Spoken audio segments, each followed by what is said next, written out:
দাঁড়াতে পারতাম না, দাঁড়াতে গেলেই পড়ে যেত। আমাদের সাথে আছে জয় চৌধুরী। ওর মধ্যে একটা বিশেষত্ব আছে। যখন আমার বয়স 1 বছর কি 2 বছর বয়স ছিল, আমার টাইফয়েড হয়েছিল।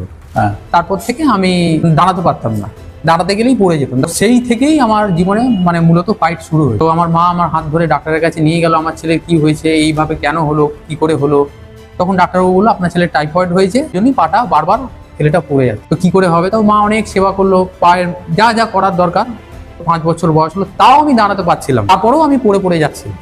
তারপরে আবার মা ডাক্তারের কাছে গেল, স্যার এখনো তো দাঁড়াতে পারছে না আমার ছেলে, কি করে আমার ছেলে দাঁড়াবে, নিজের পায়ে সবার মতো চলবে ফিরবে, স্কুলে যাবে, নাকি আমার মানে স্বাবলম্বী কি আমার হাত ধরেই কি থাকবে সারা জীবন?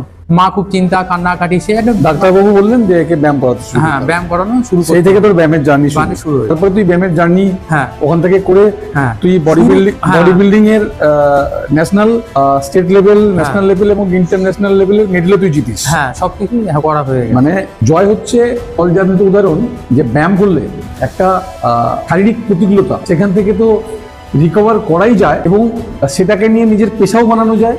অ্যাজ ফিটনেস এক্সপার্টও সেটা প্রমাণ করেছে এবং জাতীয় এবং আন্তর্জাতিক স্তরের বিভিন্ন মেডেলও জিতেছে। তো সেই জন্য ও আমাদের সমাজের কাছে একটা ইন্সপিরেশন। আমরা ওর থেকে অনেক ইন্সপিরেশন নিতে পারি। অনেকের বাহানা দেয় আমার এই প্রবলেম ওই প্রবলেম, জয় সেই বাহানাগুলো না দিয়ে নিজে ফাইট করে গেছে।